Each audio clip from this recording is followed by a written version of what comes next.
Hey Islam, welcome back to the channel. Hope you're well and in good health.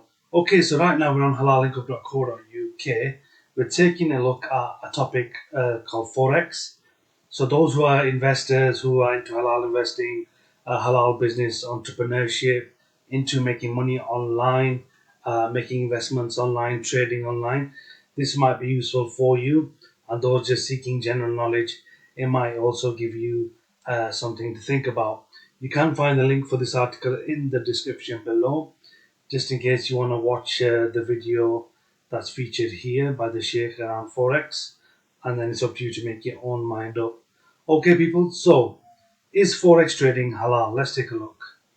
So, basically, when exploring the topic of Forex trading using an Islamic kind of lens, there's a few things we need to think about in terms of what is the rules around it and what does the Sharia say around it. So forex trading revolves around exchanging a currency for another currency. So with the overall aim to garner profit, make money, increase your wallet, and that normally occurs via fluctuations in regards to the values of various currencies. For example, the euro, the pound, the dollar, the rupee, whatever it might be. Transactions can take place on different bases, which may include spot, which is immediate exchange forward, future exchange at a predetermined rate, swaps, and also options. The manner which these transactions are undertaken may lead to a number of questions arising around compliance and Islamic kind of basic principles. So Islamic finance is monitored by various principles taken from the main sources, such as the Holy Quran and Hadith. So, for example, prohibition of riba, so not taking money on interest or usury, avoidance of gharar, so uncertainty, so ambiguity, large amounts of excessive uncertainty around transactions, maisir, which is like gambling, obviously that's self-explanatory. So a major question in relation to forex trading is the thing around riba. So in Western markets, there's a lot of usually, even in Muslim countries, so-called Muslim countries, a lot of the banks, a lot of the financial institutions in those places do use riba, have usury and interest on their accounts. And then it can occur with leverage trading and overnight positions. So what's leverage? So leverage is making use of borrowed funds to increase trade positions, which can lead to interest conflicting with the impermissibility of interest. Obviously, usually overnight swaps, holding on to positions overnight, can lead to swap fees, representing interest charges and related elements. So to look at kind of navigating these issues, a number of brokers have offered Islamic swap-free type accounts that remove interest charges, aligning more with Sharia principles. Okay, so gharar, so the speculative nature which is associated with forex trading can bring in some ambiguity, some gharar. So speculation, a lot of speculation might result in excessive uncertainty, which is not looked upon positively in Islamic faith, or immediate settlement. Islamic finance stipulates that currency exchanges should occur with immediate settlement to remove ambiguity and uncertainty. Therefore, spot transactions with prompt settlement are typically seen as better as permissible, while forward contracts, including future settlement time periods, might not necessarily be.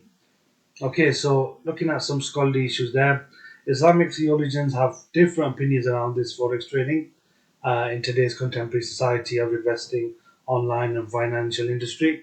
So prohibitive stance, so the prohibition theologians state that standard forex trading is haram due to the aspects around riba, gharar, and maisir, which we've actually discussed.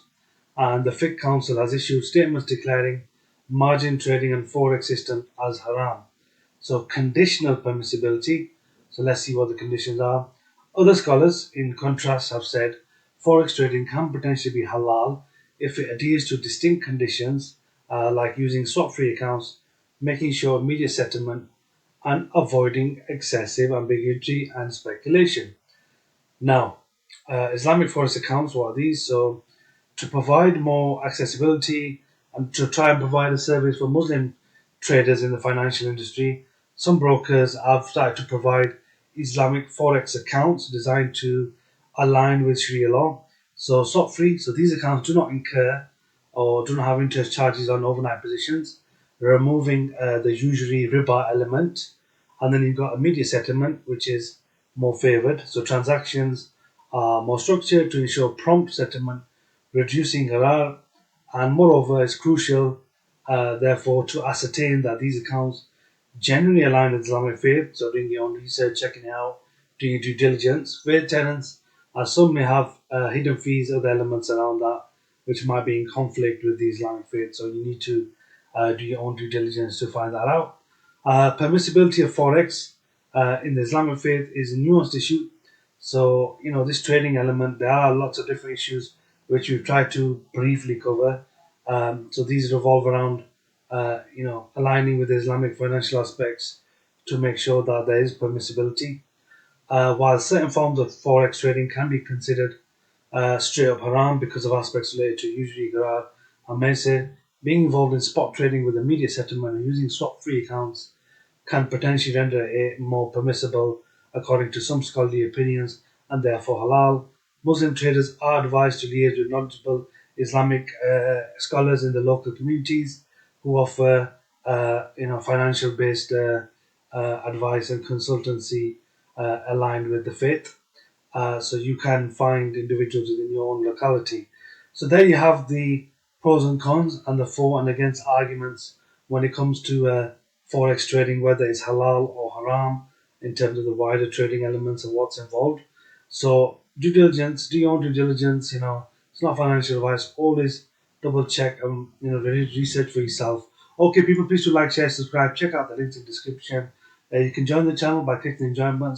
Support the channel so we can produce more videos like this and get more knowledge out there. Support us, subscribe to the channel, share our video. Okay, people, don't forget to like, share, subscribe. Catch you in the next one.